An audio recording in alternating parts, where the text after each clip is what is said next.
সকাল সকাল ঘুম থেকে উঠে রেডি হয়ে যাচ্ছি তন্ময়দের বাড়ি যাওয়ার জন্য। তন্ময়দের বাড়ি হাওড়া জেলার ঋষিপুর স্টেশনে, সেখান থেকে 11 কিলোমিটার ভেতরে হলো তন্ময়দের বাড়ি। হে গাইস, ইটস মিডিয়া, welcome back to my YouTube channel dear আইডিস। নতুন একটা ভিডিওতে তোমাদেরকে অনেক অনেক সুস্বাগতম। বেসিক্যালি আজকের ব্লগটা আমি স্টার্ট করছি একদম হাওড়া ব্রিজ থেকে। আজকে আমি সকাল সকাল ঘুম থেকে উঠে বেরিয়ে পড়ি বীরশিবপুর যাবো। এই বীরশিবপুরে যাবো, তো সেখানে আমার দিদি বাড়ি। তো দিদি বাড়ি যাওয়ার জন্য ঘুম থেকে উঠে আমি রেডি হয়ে চলে এসেছি। আর জাস্ট হাওড়া ব্রিজ থেকে বড় বাজারের ফুলের মার্কেটের ভিউটা তোমাদের সাথে শেয়ার করব। জাস্ট সেরা সেরা দেখো, চারিদিকে ফুল আর ফুল। জাস্ট উপর থেকে তো ওয়াও লাগছে। থেকে কলকাতার মেইন ফুলগুলো ডিস্ট্রিবিউট হয় জাস্ট পুরো এই এলাকা জুড়ে, এই ব্রিজের নিচে। তো ওই দিকে পুরো এলাকাটা জুড়ে হলো ফুলের মার্কেট।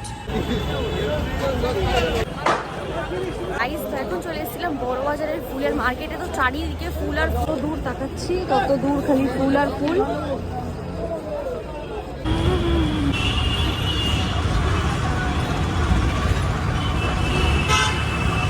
আর এই হাওড়া ব্রিজ থেকে গঙ্গার ভিউটা জাস্ট সেরা। এখন চলে এসেছি হাওড়া স্টেশনে। তো এখন হলো দেখবো যে কোন প্ল্যাটফর্মে আর কি ট্রেনটা দিয়েছে, তো তারপরে যাবো। তো হাওড়া থেকে ট্রেন ধরে নামবো হলো বীরশিবপুর থেকে। হ্যাট্রিক ব্যাপারটা হলো নয়, মাথা ব্যথার কারণটা হলো এখানে প্ল্যাটফর্ম খুঁজতে খুঁজতে আমার অবস্থা একদম খারাপ হয়ে গেছে। তো 17 নম্বরে হচ্ছে দেবে 11টা বাজে ট্রেন ছাড়বে। তো এখন হচ্ছে 11টা বাজে ঠিক 5 মিনিট। জানি না কতটা দূর আরও হাঁটতে হবে। A few moments later. এখানে নিয়েছে একটা পানির হটডগ। ঘুম থেকে উঠে এখনো কিছু খাওয়া হয়নি, তো ওইখান থেকে হাওড়া থেকে নিয়ে নিলাম একটা পানির হটডগ আর হচ্ছে জলের বোতল নিয়ে নিলাম। তো এটা খেতে খেতে ট্রেনে করে যাব। আর হ্যাঁ, এই ট্রেন জার্নিটা পুরো আমি একা করেছি, কারণ আমার ফ্যামিলির সবাই মানে দিদি, বোন, মা সবাই আগের দিন চলে গেছিলো। বেসিক্যালি ট্রেন থেকে নেমে পড়েছিলাম প্রায় অলমোস্ট তোমার এই 12টা 20-25-এ বীরশিবপুরে নামলাম। তো তারপরে এসেছি অটো করে 9 কিলোমিটার আসলাম গোয়ালিয়া। আর গোয়ালিয়ার থেকে এখন আমার জামাইবাবু আমাকে নিতে এসছে। সে হাই জামাইবাবু। শালা বিড়ির গন্ধে আমাকে পুরো বিড়ি বিড়ি করে দিল। আর রাস্তার মধ্যে একটা ইনসিডেন্ট হয়েছে। আমি না ওই ট্রেকারের মধ্যে বসেছি, মাথা নিচু করে বসেছি। আর আমার এই ব্যাগের মধ্যে সন্দীপের মায়ের হচ্ছে সোয়েটারটা ছিল। সোয়েটারটা না পড়ে গেছে। আমি নামবো তো কিছুটা আগেই পড়েছিল সোয়েটারটা। তো 5 দিন উপরে চিল্লা ছিল যে পড়ে গেছে পড়ে গেছে। এটা আমি খেয়াল করিনি, ঘুমের করেছিলাম। তো তারপরে আমি নিজে থেকে দেখি আমার ব্যাগেরই সোয়েটার হওয়া। তো তারপরে আমি নামতেই তারা মানে ওইখানে দুটো দাদা এসে আমাকে সোয়েটারটা দিয়ে গেছে। তো থ্যাংক ইউ দাদা আমাকে সোয়েটার দেওয়ার জন্য। না হলে আমার সোয়েটার না, আমার সোয়েটার হারিয়ে গেলে কোনো ব্যাপার না। বাট এটা ছিল সন্দীপের মায়ের সোয়েটার। আমি ভাবছিলাম যে আমি তাহলে কিনে দেবো, এইসব ভাবছিলাম আমি। তো যাই হোক না কেন, 4 ঘন্টা জার্নি করার পর এখন ফাইনালি যাচ্ছি হচ্ছে তন্ময়দের বাড়ি। 15 minutes later. দুপুরের খাওয়া দাওয়া আমার কমপ্লিট হয়ে গেছে। তো এখানে মার খাওয়া এখনো হয়নি, তো মা এখানে খাচ্ছে, মা ডাটা খাচ্ছে।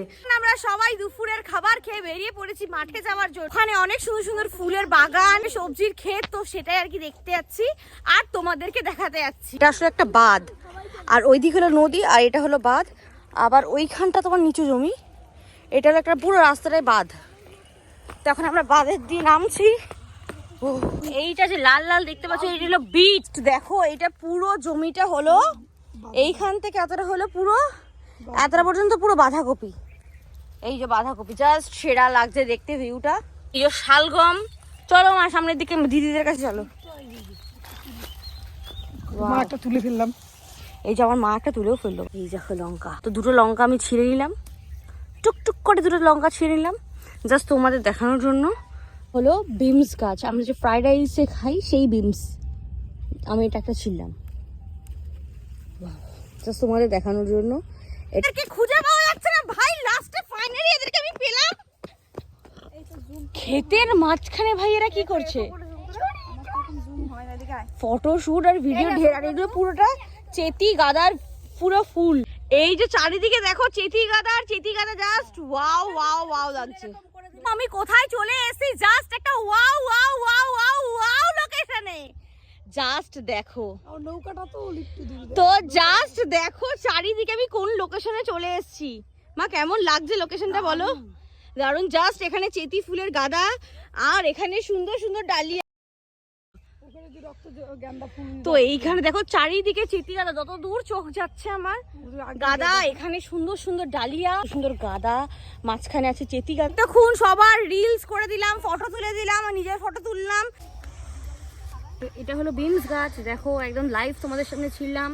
তো জাস্ট সেরা, এখানকার লোকরা আমাকে মারবে না তো? গ্রামে আসলে পাগল হয়ে গেছে ভাই, কোনো ফুল গাছ বাদ দেয়নি, যে একমাত্র বুকেতে যে লাগাই না যেই পাতাগুলো ওইখানেও ছাড়েনি এরা। ভাই বেগুন ক্ষেতের সামনে শশা ক্ষেতের সামনে শুয়ে শুয়ে ফটো তুলছে, বাবা কি বলবো। রাত্রেবেলা হচ্ছে এখানে চিকেন চলে এসছে একটা লাথি মে পল্টু পদ্মা চলে আসছে চিকেন খেতে, তাই তো পল্টু? এটা আমাদের হেয়ার বেবি। এই হেয়ার বেবি এদিকে দেখাও, রক্ত হচ্ছে।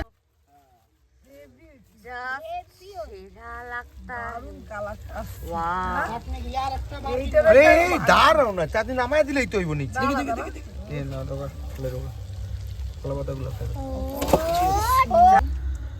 একদম পারফেক্ট। পল্টুকে দে, পল্টুর নাক দিয়ে জল বেরিয়ে গেছে, মুখ দিতে না পল্টুর নাক দিয়ে। এ পল্টু তুই কি খাবি? আমি সব খাবো। যে লাইটটা দেই। Happy birthday to you, happy birthday. Poltu খেয়ে দেখে রিভিউ। বাবা পল্টু কেমন খেতে, পল্টু কেমন খেতে সেটা বল। দেখ নেকা পোনা খাওয়া ওর। খাইতে থাকে এবার। কি এরকম বুঝতে পারছি খাওয়ার পর। এখন আমরা যাচ্ছি স্টেশনে। ও নিয়েছিল বাইক আর ওর বাইকটা গেছে নষ্ট হয়ে, তাই জন্য আমাদের ওখানে সুমনের কাছে দিয়েছে বাইকটা ঠিক করতে। আর আমরা এখন যাচ্ছি স্টেশনের দিকে, আর কারোর কাছে পয়সা পাতিও নেই, অনলাইনে এখন ভরসা। স্টেশনে আমাকে কি করতে নিয়ে যাচ্ছিস? শপিং করবো কিছু সেই জিনিসপত্র কি বলানোর জন্য? কুলি ইয়েস কুলির জানিস অনেক মায়না আছে। তুই আমাদের কুলি হ্যাঁ কুলির অনেক মায়না আছে, পয়সা দিতে হবে অবশ্যই কাজ করলে। দিবি তো? দেবো তো। ঠিক আছে। ঝাঁটা জুতো চড় কিল ধর্মে সইবে না এইসব। ছোটবেলায় আমরা সবকে চাইনি। অলরাইট গাইস, এখন এসেছি আমরা স্টাইল বাজারে। হচ্ছে সন্দীপ, হচ্ছে নিপা, দিশা, তারপরে মিষ্টি, আবির আর পুচকু হলো জামা কিনে দেবে। তো এখানে জামা পছন্দ করতে গিয়ে যা প্যারা হচ্ছে। ওই যোগ আছে জামা কাপড় কিনতে গিয়ে, ও বলে কি ইউনিক কিছু, তো সেই জন্য আমি বলি দেখ এই টপটার ওই ফার্নেলের মতন হোয়াইট কালার প্যান্টটা সব থেকে হাইসে কর। এদিকে তাকা। কেন ভালো লাগছে না? আমার কথাটা একটু শুনে না, আমি যা ইচ্ছা কর, নিয়ে নিবি না রে, না যা ইচ্ছা কর, আমার দেখা জামা কি চেঞ্জ করবি? যা ইচ্ছা। করলে করলে কর আমি পারবো না, আমি বসে আছি, তুই করলে করবি না করলাম। তাড়াতাড়ি যা এখান দিয়ে সর, ওইদিকে যাও, ওইদিকে যা, সর। A few moments later. So finally guys এখন চলে এসেছিলাম ডিবিএস এ, আর এখানে নিলাম হলো একটা চিকেন স্টিম মোমো আর একটা মোগলাই। খাও তুমি খাও। আমি খাবো ঠিকই, দেখে নাকি ও খাবে কি জানো? নিজেই বললো অঞ্জনের মোগলাই খেতে ইচ্ছা করছে, তখন খাবো। আর ডিবিএস এ আসবো, মোমো খাবো না, এটা হতেই পারে না। তিনি বলেছিল মোমো খাবে না, সে কি খাচ্ছিল?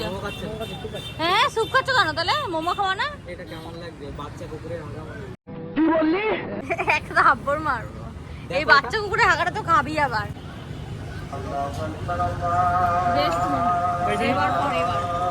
বল মোমো মোটা বলো, চাটনিটা বানাতে জানতে না।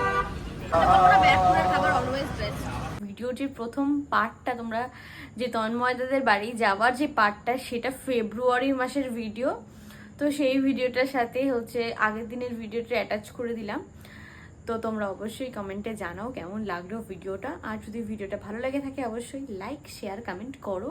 আর যারা চ্যানেলে নতুন আছো সাবস্ক্রাইব করে আমার পাশে থাকো, কারণ তোমাদের একটু সাপোর্ট আমাকে ভিডিও করার জন্য অনেক অনেক মোটিভেট করবে। তো do subscribe my Riya diaries. আর দেখা হচ্ছে পরের দিন সকাল 8টার সময়। ততক্ষণের জন্য বাবাটা লাভ ইউ।